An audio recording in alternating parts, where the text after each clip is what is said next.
জিজ্ঞাসা করছি, up CPM রুকেগা নেই। এতে কি তৃণমূলের সারা দাঁড়ানোর টাকা তৈরি অফিস ভেবেছেন? তোলাবাজির টাকায় অফিস তৈরি হয়েছে। আমাদের কংগ্রেসের রক্ত জল করা পয়সায় অফিস তৈরি হয়েছে। তৃণমূলের এত সাহস হয় কি করে ওই অফিসের আশেপাশে হাসবার? আর আপনি প্রশাসন, পুলিশ, এখন যার কোনো ধান খেয়েছে তার কাছে বিচার দিয়ে কোনো লাভ নেই। যে পুলিশ তৃণমূলের ভয়ে টেবিলের তলায় বসে থাকে তার কাছে কি বিচার চাইব? অনুব্রত আর অভিষেক ব্যানার্জির কয়লা পাচার, বালি পাচার, চাকরি পাচারের টাকা পুলিশি কনভয় করে কলকাতায় নিয়ে আসে, সেই পুলিশের কাছে কি বিচার চাইব? যে পুলিশ ছাত্র নেতা আনিস খানকে বাড়িতে গিয়ে পিটিয়ে ছাদ থেকে ফেলে দিয়ে হত্যা করলো, সেই পুলিশের কাছে কি বিচার চাইব? কিন্তু আমরা বলেছি, আমরা তৃণমূলের মতো আইন নিজের হাতে তুলে নিতে পছন্দ করি না। আমরা তারপরে প্রশাসনের কাছে এসেছি।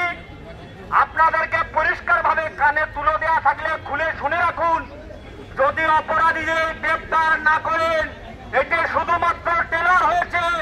আগামী দিনে গোটা বারুইপুর অবরুদ্ধ হয়ে যাবে, আপনি অফিস থেকে বেরোতে পারবেন না।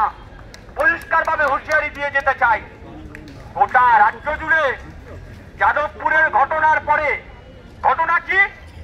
ছাত্ররা বলেছে ক্যাম্পাসে রাজনীতি করবে, ছাত্ররা বলেছে ছাত্র সংসদের নির্বাচন করতে হবে। শিক্ষামন্ত্রী ক্যাম্পাসে এসেছিল, ছাত্ররা শিক্ষামন্ত্রীর সঙ্গে দেখা করতে গেছিল। শিক্ষামন্ত্রী ছাত্র এতটুকু ধৈর্য নেই, ছাত্রদের সঙ্গে আপনি কথা বলতে পারলেন না, তাদের গায়ের উপর দিয়ে গাড়ি চালিয়ে দিলেন। কেন?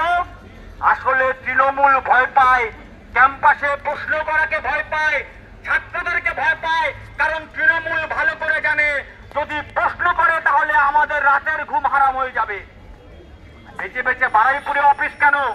তৃণমূল ভালো করে জানে এই বারুইপুরে যারা বসে থাকে তারা কেউ তোলাবাজ নয়, তারা কেউ চাকরির টাকা নিয়ে ভাগবাটোয়ারা করেনি। 34 বছর হয়ে গেছে, এখনো সুজন চক্রবর্তী, শ্রমিক লাহিড়ীদের গায়ের গায়ে এক ফোঁটা কালি লাগাতে তৃণমূল পারেনি। সেই ভয়, সেই আতঙ্ক থেকে পার্টি অফিসে আক্রমণ করবার চেষ্টা।